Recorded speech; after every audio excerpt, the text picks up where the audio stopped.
यह एक ऐसी लड़की की सच्चाई है जिसने जीवन भर संघर्ष ही किया, जिसने अपनी जिंदगी को सफल बनाने के लिए अपने आप से, समाज से झगड़ा किया। जबलपुर वह शहर है जहां पर उस लड़की का जन्म हुआ था। उसका नाम बड़े प्यार से रखा गया था। जब वह 2 साल की हुई तो कोई भी बात को समझा नहीं करती थी। उसकी माँ हर दिन उस लड़की में परिवर्तन देखा करती थी। वह छोटी सी बच्ची के मुंह से माँ शब्द सुनने के लिए तरसा करती थी, पर उसकी माँ को यह नहीं पता था कि उसकी लड़की में कुछ कमी है।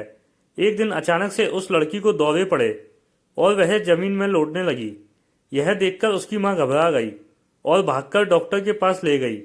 डॉक्टर ने चेक किया पर उस लड़की की परेशानी को समझ नहीं पाया और दूसरे डॉक्टर के पास भेज दिया। इसी तरह उसकी माँ ने कई डॉक्टर के पास जाकर अपनी बेटी का इलाज कराने की कोशिश की। सभी डॉक्टर यह बात समझ नहीं पाए कि बेटी को क्या हुआ है। वह लड़की बोल नहीं पाती थी, ना कुछ समझ पाती थी। माँ बड़ी परेशान हो गई थी। बेचारी घर घर में बर्तन मांजकर और इडली की दुकान लगाकर अपनी बेटी का इलाज कराया करती थी, क्योंकि उसका पति निकम्मा था, कोई कामकाज नहीं किया करता था। माँ ने हिम्मत नहीं हारी और फिर डॉक्टर के पास ले गई। डॉक्टर बोला, आपकी लड़की पागल है, इसे पागल खाने में भेज दो। माँ गुस्से में बोली, डॉक्टर साहब, मेरी लड़की पागल नहीं है, और फिर वहां से घर चली आई। लड़की 4 साल की हुई। उसके स्कूल जाने का समय आ गया था, लेकिन उस लड़की को दौरे पड़ना कभी बंद नहीं हुए। उसे स्कूल में भी दौरे पड़ जाया करते थे। वह जमीन पर लौटने लगती थी। कभी कभी जब वह अपने दिमाग पर काबू नहीं कर पाती थी, उसे अंदर से कई प्रकार की तकलीफ होती थी। उसे स्कूल के बच्चे हमेशा परेशान करते थे। सीधी सादी भोली भाली सी लड़की। उसे क्या पता था कि उसके दिमाग में परेशानी है। हद तो तब हो गई जब एक दिन स्कूल की टीचर ने उसकी माँ को बुलाया और बोली, आपकी लड़की तो पागलों जैसी हरकतें करती है। उसकी माँ बोली, टीचर जी, मेरी लड़की पागल नहीं है, वह बस बीमार है। पर स्कूल की टीचर कहाँ मानने वाली थी। उस लड़की को स्कूल से निकाल दिया गया। माँ परेशान रहने लगी। फिर दूसरे स्कूल में दाखिला कराया गया। वहाँ एक बहुत अच्छी टीचर थी। उसने उस लड़की को पढ़ाने की जिम्मेदारी अपने ऊपर ले ली। कुछ समय बाद माँ को एक नामी डॉक्टर का पता चला। वह अपनी बच्ची को उस डॉक्टर के पास ले गई।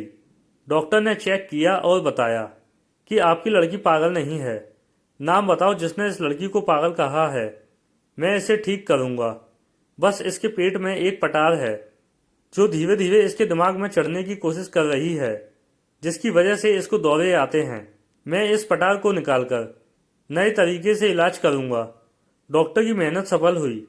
वह लड़की ठीक हो गई, लेकिन डॉक्टर ने बताया, यह लड़की अपने दिमाग से और अपनी उम्र से 2-3 साल पीछे चलेगी, पर यह जरूर पढ़ेगी और लिखेगी और बोलेगी भी। फिर स्कूल में टीचर की मेहनत रंग लाई। धीरे धीरे वह लड़की पढ़ने लिखने लगी। इस तरह उस लड़की ने अपने जीवन के कई उतार चढ़ाव देखे और बीए पास कर ली। लेकिन लड़की के भाई बहन उसके ठीक हो जाने पर भी उसे पागल बनाना नहीं छोड़ते थे। आसपास के मोहल्ले के कई लोग उसे पागल पागल कहकर बुलाया करते थे। उस लड़की ने हिम्मत नहीं हारी। जब वह पूरी तरह ठीक हो गई तो उसके बड़े भाई ने उसके ऊपर पहरा लगाना शुरू कर दिया। उसे बाहर छज्जे में खड़े होने नहीं देते थे और उसकी पढ़ाई लिखाई पर भी पाबंदी लगा दी गई। वह लड़की पढ़ना लिखना चाहती थी और आईपीएस अफसर बनना चाहती थी, परंतु उसकी माँ और उसके भाई ने उसकी कोई इच्छा पूरी नहीं की और उसकी शादी कर दी। शादी होने के बाद भी उसके ससुराल में उसके सास ससुर ने उसे आगे पढ़ने लिखने नहीं दिया। घर की जिम्मेदारियों का बोझ उस पर डाल दिया। वह लड़की अपनी इच्छाओं को मारकर अंदर ही अंदर घुटती चली गई। उस समय टेलीफोन का जमाना था, इसलिए वो चाहकर भी इंटरनेट में पढ़ाई नहीं कर पाती थी। और जब मोबाइल का जमाना आया, तब तक उसकी पढ़ने लिखने की उम्र निकल चुकी थी। फिर भी उसने हिम्मत नहीं हारी। फिर आया फेसबुक। उसने उसके माध्यम से अपनी पहचान बनाने की ठानी। उसे कविता, शायरी, लेख लिखने का काफी शौक था। 11 और 12 क्लास में स्कूल की पत्रिका में अक्सर उसकी कविताएं और लेख छपा करते थे। इसी में वह खुश हो जाया करती थी। लेकिन शादी के बाद उसकी इच्छा दफन होकर रह गई थी। फेसबुक के माध्यम से उसने अपनी कविताओं और अपने विचारों को लोगों के सामने रखा, जिसमें उसको बड़ा मान सम्मान मिलने लगा था। अब मैं आप लोगों से सवाल करता हूँ, ना जाने उसके जैसी कितनी हजारों लड़कियां हैं जो अपनी इच्छाओं को पारिवारिक मजबूरी या आर्थिक मजबूरी के कारण दबा दिया करती हैं। क्या लड़कियों की इच्छाओं का कोई वजूद नहीं होता है? क्या लड़की की इच्छा का इस तरह अंत किया जाना ठीक है? कमेंट करके बताइएगा।